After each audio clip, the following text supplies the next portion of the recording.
Estamos na National Gallery, bem no centro de Londres. A National Gallery é um grande museu de arte e guarda uma preciosa coleção de 2.500 obras dos grandes mestres, principalmente europeus, entre meados do século XIII e finais do século XIX. Fundada em 1824, a National Gallery é um dos museus mais visitados em todo o mundo, recebendo 6 milhões de visitantes por ano. Mas quanto maior é o seu prestígio, maior é a responsabilidade e a necessidade de centrar no público a sua melhor e mais refletida atenção. É evidente que o êxito do museu começa na riqueza da sua preciosa coleção de arte, mas o aperfeiçoamento da sua comunicação com o público é um trabalho constante, profundo, exigente, transversal e extremamente minucioso. You look at this portrait of a horse. As visitas guiadas da National Gallery são magníficas, famosas, frequentemente divertidas, mas são, acima de tudo, de enorme qualidade. São organizadas em diversos níveis de intervenção e destinam-se a variados grupos de público-alvo, constituindo elas próprias uma das mais poderosas e eficazes vias de comunicação com o público. We know, but I think it's worth our trying to remember that the Middle Ages were religious, profoundly religious in a way that we can't really conceive nowadays. I want you now to imagine, if you can, that you are inside that church which you see as a model and into which this altarpiece was once placed. So no big windows, obviously no electric light, but a space like this with very narrow windows. The light would be filtering in. You're not in the National Gallery, you're inside that church. Low light, maybe the sound of chanting, maybe the sound of prayers being spoken slowly. A outra das mais poderosas vias de comunicação com o público baseia-se naturalmente no Departamento de Comunicação e na sua capacidade para defender com veemência perante o diretor da National Gallery a necessidade do público ter de ser tomado como o principal alvo do esforço global do museu.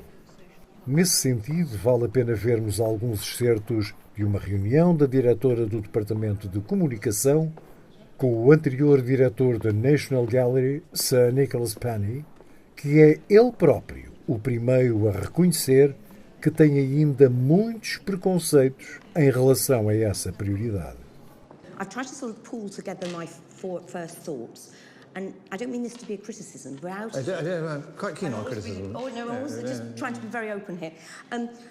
I think what comes out of it is that as an organisation, and I suppose that's probably a bit why I'm here, our public voice is quite weakly represented when we have forums together and we're talking about things.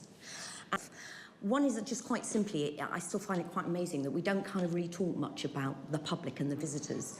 It would be good to think that we could foster a culture where we focus a little bit more on, you know, what are our public needs and how are we meeting them. And if our mission is to make our old masters more central to modern cultural life, then I think there needs to be more of that dialogue around the audience as the centre as well. But I think going forward it would be good if we could have more conversation about the audience that are going to, what their needs are and what our communications need to reflect going forward alongside, you know, what we want to say about the art. We also need to be thinking the end person that's going to see our communications. Yeah. It's a question of balance. I'm trying to get perhaps a more balanced view where our process enable us to look at the end users' needs sort of thing, alongside the curatorial needs. I understand all this, and I'd like to have some examples of where you felt we'd failed, or because we hadn't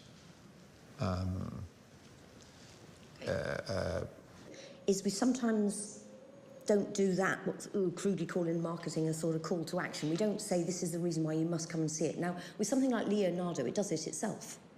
It just does it itself because everybody wants to come and see it. And you could argue we should have done less. But no. So Leo isn't a good example. You just got to put up that beautiful picture and everybody wants to come and see it.